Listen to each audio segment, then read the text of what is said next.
मुद मंगल में संत समाजू, जो जग जंगम तीरथ राजू।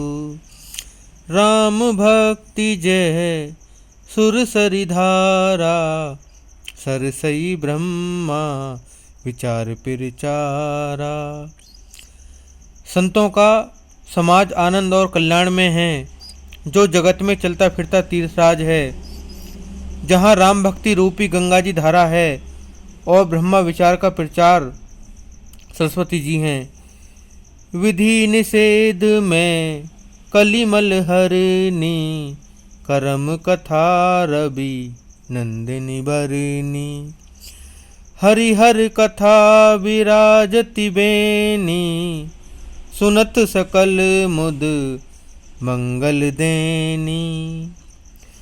विधि और निषेध रूपी कर्मों की कथा कलयुग के पापों को हरने वाली सूर्य तन्या यमुना जी हैं, और भगवान विष्णु और शंकर जी की कथाएं त्रिवेणी रूप से सुशोभित हैं, जो सुनते ही सब आनंद और कल्याण को देने वाली हैं। बटु विश्वास अचल निच धर्मा, तीरथ राज समाज सुकर्मा।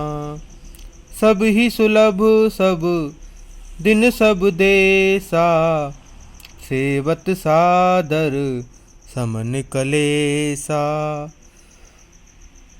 अपने धर्म में जो अटल विश्वास है वह अक्षय वट है और सुकर्म है। सुकर्म ही उस तीर्थराज का समाज है।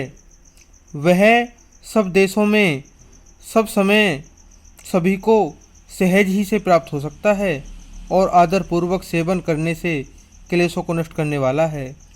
अखत अलौकिक तीरथ राऊं, देई सद फल पिर घट पिर भाऊं।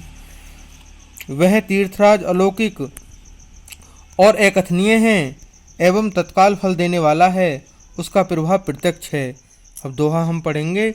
सुनई समझेहु जन मुदित मन, मंझहि अति अनुराग। लहै चारि फल अछत तनु, साधु समाज पेरियाग।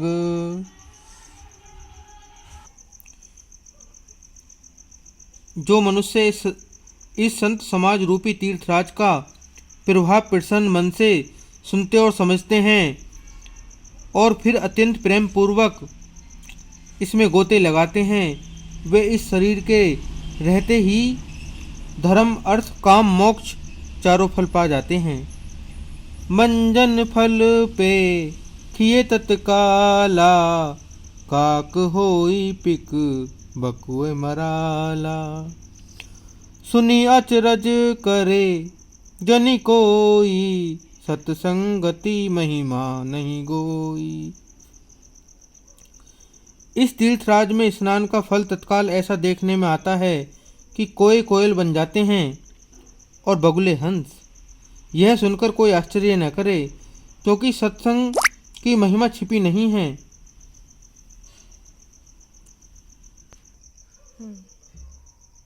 वाल्मीक नारद घट जोनी, निज निज मुखनी कही निज होनी।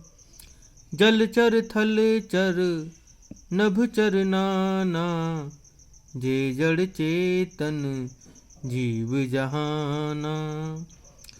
वाल्मीकि जी, नारद जी और अगस्त्य जी ने अपने अपने मुखों से अपनी होनी कही है।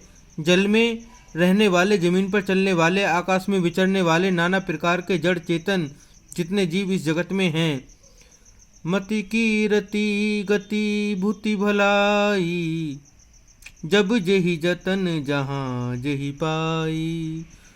सो जानब सत संग पिर भाऊ, लोकऊ वेद ने आन उपाऊ। उनमें से जिसने जिस समय जहाँ कहीं भी जिस किसी यतन से बुद्धि, कीर्ति, सद्गति, विभूति और भलाई पाई है, सो सब सत्संग का ही प्रभाव समझना चाहिए। वेदों में और लोक में इनकी प्राप्ति का दूसरा कोई उपाय नहीं है। बिनु सत्संग विवेक न होई, राम कृपा बिनु सुलभ न सोई। सत्संगत मुद मंगल मूला, सोई फल सिद्धि सब साधन फूला।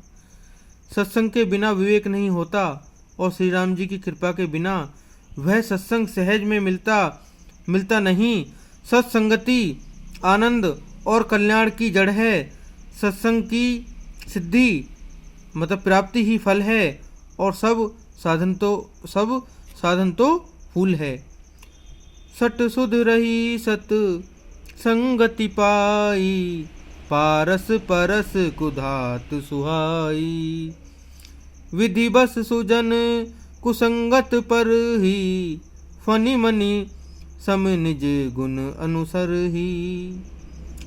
दुष्ट भी सत्संगति पाकर सुधर जाते हैं, जैसे पारस के स्पर्श से लोहा सुहावना हो जाता है। किंतु देवयोग से यदि कभी सज्जन कुसंगति में पड़ जाते हैं तो वे वहाँ भी सांप की मणि के समान अपने गुणों का ही अनुसरण करते हैं। अब आगे देखेंगे। कहने का अर्थात ये है, जिस प्रकार सांप का संसर्ग पाकर भी मणि उसके विष को ग्रहण नहीं करती तथा अपने सहज गुण प्रकाश को नहीं छोड़ती, उसी प्रकार साधु पुरुष दुष्टों के संग में रहकर भी दूसरों को प्रकाश ही देते हैं। दुष्टों का उन पर कोई प्रभाव नहीं पड़ता।